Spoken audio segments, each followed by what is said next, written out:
Hello student, today in our social study class I am going to continue our chapter 20. Now we will discuss about national anthem. In our previous video we discussed about national flag and national emblem. Today we will discuss about national anthem. Our national anthem, हमारा जो national anthem है जन गण मन, उसके बारे में आज हम discuss करेंगे। All independence country have a national anthem. प्रत्येक इंडिपेंडेंट कंट्री का अपना एक राष्ट्रीय गान होता है। India also has a national anthem. India का भी अपना राष्ट्रीय गान है। इट इज़ अ सॉन्ग संग daily in your school assembly. इसको हम अपने स्कूल की असेंबली में प्रेयर के बाद में सिंग करते हैं। In offices, college, villages as well as town and cities में भी इसको सिंग किया जाता है। It is sung on important days. इसको हम इम्पॉर्टेंट डेज़ में, स्पेशली जो हमारे नेशनल फेस्टिवल्स होते हैं उन पर भी सिंग करते हैं। We sing the national anthem to praise and glory. हम अपने नेशनल एंथम को हमारी मदर लैंड की प्रशंसा के लिए, सम्मान के लिए, गौरव के लिए सिंग करते हैं। It was written by our famous poet. इसको हमारे फेमस पोइट रविंद्रनाथ टैगोर के द्वारा लिखा गया है। जो हमारा नेशनल एंथम है, जन गण मन अधिनायक जय हे। How will you show respect to national anthem. हम अपने नेशनल एंथम को किस तरीके से रिस्पेक्ट दे सकते हैं। You can show respect by singing it correctly. हम अपने नेशनल एंथम को, राष्ट्रगान को प्रॉपर तरीके से, सम्मान के साथ में सिंगिंग करके, सही तरीके से सिंगिंग करके, डिसिप्लिन्ड होकर सिंगिंग करके उसको सम्मान दे सकते हैं। For this we are groomed to stand. इसके लिए हमको अटेंशन पोजीशन पर खड़े होना पड़ेगा while singing the national anthem. ये कुछ सम्माननीय बातें हैं जो हमको अपने नेशनल एंथम को सिंग करने के लिए फॉलो करनी चाहिए। नेशनल एनिमल, इसके बाद में हम नेशनल एनिमल के लिए देखते हैं। Who is our national animal? Royal Bengal tiger is our national animal of India.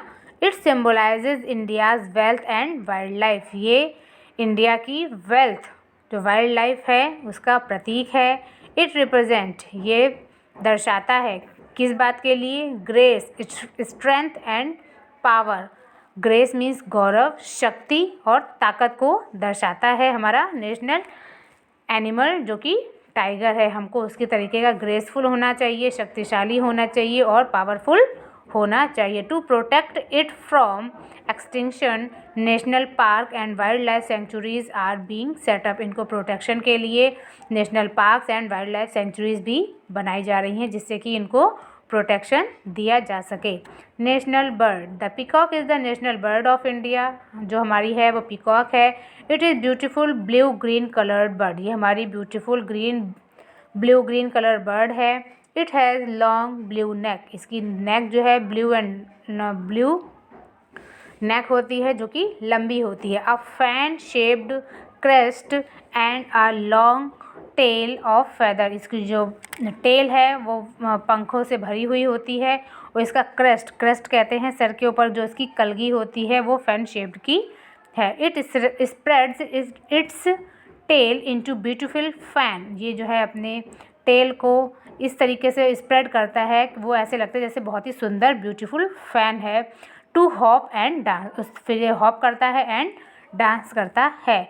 In many states the peacock is regarded as holy. बहुत सारे स्टेट्स में पीकॉक को होली बर्ड कहा जाता है, पवित्र चिड़िया भी कहा जाता है। इट स्टैंड्स फॉर, ये जो हमारी नेशनल बर्ड है वो ब्यूटी, ग्रेस एंड हैप्पीनेस की प्रतीक है। सुंदरता के लिए, गौरव के लिए और खुशी के लिए जानी जाती है। National flower, lotus is our national flower of India. हमारा लोटस जो है वो नेशनल फ्लावर ऑफ इंडिया है। It is offered to deity during rituals. इसको हम अपने धार्मिक कर्मकांडों में, अपने डेली की पूजा में प्रयोग करते हैं। It grows in muddy water, ये जो है दलदली मिट्टी में, पानी में, गंदे पानी में उगता है, पॉन्ड्स और लेक्स में। इट स्टैंड फॉर ट्रुथ, हमारा जो नेशनल फ्लावर है वो सच्चाई, ज्ञान और संपन्नता के लिए जाना जाता है। It widely used in Indian art and architecture, ये हमारे इंडियन आर्ट और आर्किटेक्चर में बहुत अच्छे से इसको यूज़ किया जाता है। किसी प्रकार की पेंटिंग्स हो, आर्किटेक्चर का वर्क हो, उसमें हम अपने नेशनल फ्लावर को देख सकते हैं। We sing national anthem in praise of our motherland, हम अपनी मदरलैंड मातृभूमि के गौरव के लिए, प्रशंसा के लिए अपने नेशनल एंथम को सिंग करते हैं। Peacock stand for the beauty, grace and happiness, peacock जो है हमारी ब्यूटी, ग्रेस एंड खुशी का प्रतीक है। New words are given here and you have to write these new words in your copy. That's all from today. Thank you. And one more thing, student, is that you have to read your point to remember also. ये जो points आप लोगों को दिए होते हैं ना, तो इसको भी आप लोगों को ध्यान से पढ़ना चाहिए, क्योंकि ये जो पॉइंट टू रिमेंबर के मीन क्या है, इसको आपको जो है अपने माइंड में रखना है। द नेशनल फ्लैग, जो हमारा ट्राई कलर है, नेशनल एम्बलम जिसको सारनाथ लॉ एंड कैपिटल से लिया गया है, नेशनल एंथम जनगण मन है, national animal royal Bengal tiger and national bird peacock, national flower lotus, ये सभी हमारे नेशनल सिंबल्स हैं। आवर नेशनल सिंबल्स जो हैं हमारे देश का गौरव हैं। National symbols stand for our integrity and unity, national symbols जो हैं हमारी एकता और एकीकरण को बनाकर रखते हैं। तो हर चैप्टर के जो पॉइंट्स टू रिमेंबर हैं, इसको आप लोग रीड किया करें और लर्न करने की कोशिश किया करें बेटा। Okay, thank you, that's all from today.